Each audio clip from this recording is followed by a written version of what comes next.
To many, learning is something that is done in a classroom and requires a textbook and a teacher. But at the Hershey Montessori School in Northeast Ohio, learning can look a bit different. Many typical education models are designed around content or curriculum, and Montessori is designed around the child. The curriculum folds in and fits in response to who the child is and what their interests are and what their innate capacities and potential is at different ages.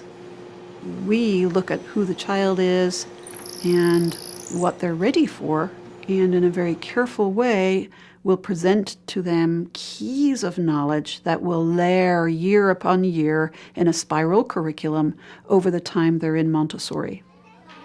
The curriculum spirals through the same disciplines. A younger child will be introduced to all of those things in a manner that's appropriate for them. They will be discovering things with their hands, with their senses. They will be absorbing the concrete details of, say, mathematical blocks that are in front of them. Those same materials will show up at age 8 or 9, where you begin to understand the numerical value of those things, how big they are, what their volume is, what the fraction of a whole might be. So the older you get and the more your mind develops, the more you attach different cognitive understanding. They're working from their interests, so they have a variety of different lessons and work to do, but they can kind of choose how they do it. And as they're doing a variety of things, they learn from each other. So if someone's pretty good at chess and working on that, then they can teach someone else and use their expertise. So there's a variety of lessons going on at any given time. So not all of the lessons come from the teachers. Sometimes they come from the students, their peers. But this type of teaching is not unusual to those used to a Montessori education. Montessori education has been around since 1907. Now, Maria Montessori was the first female physician in Italy. She was an anthropologist, a scientist, and a doctor. And she studied young children. She discovered that with a lot of the hands-on materials that she developed, children could teach themselves. So she developed an approach to learning, not so much to teaching, but to learning based on children's needs at different stages of development, because they were given materials that met their needs, it enriched their lives, and they were able to basically teach themselves. Or as she would say, they were self-constructing. They were constructing a human being by being engaged with their environment and specially prepared activities and materials just for them. Montessori is a pedagogy that's practiced around the world. You can walk into a Montessori classroom in Japan or in South Africa, and you will see similar materials and similar activities. And at this school, independent learning begins at a surprisingly young age. People, when they observe, are often surprised by the ability of our very youngest children. All of their work is contributing to caring for their environment, caring for themselves, and caring for their community. You will notice small children, 2 or 3 years of age, are now preparing food for their community.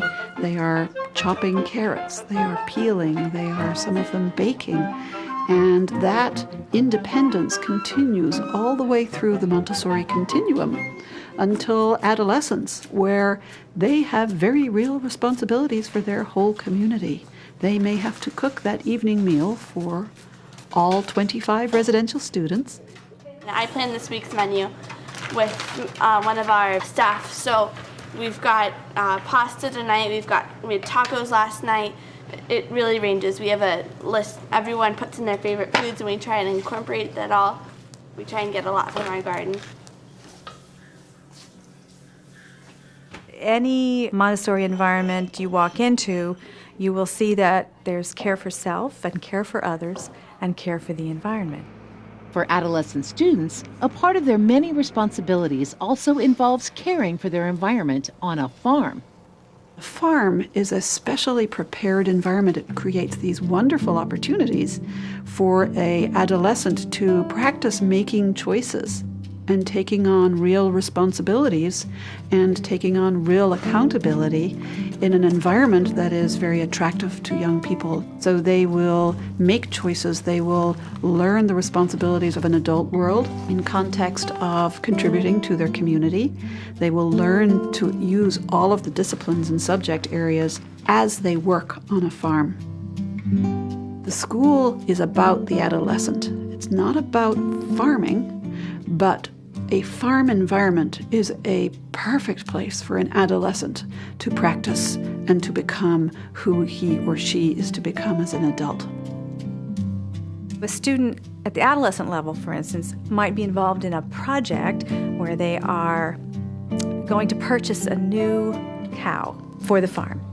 And it dips into content from lots of possible academic areas: natural science, economics, math, because you're going to measure and you're going to estimate and you're going to tally up costs and make projections. It dips into the language arts because you have to communicate these needs to a vet, or you have to write a proposal for the community, or you have to research and write up a manual for the care of that cow.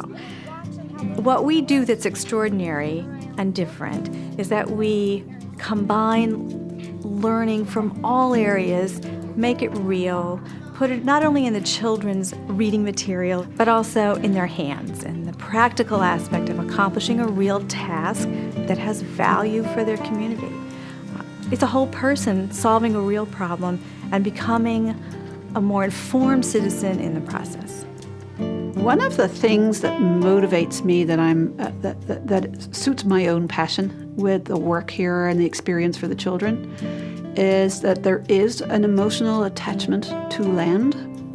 And when these children leave here, I firmly believe that they will be stewards of the land.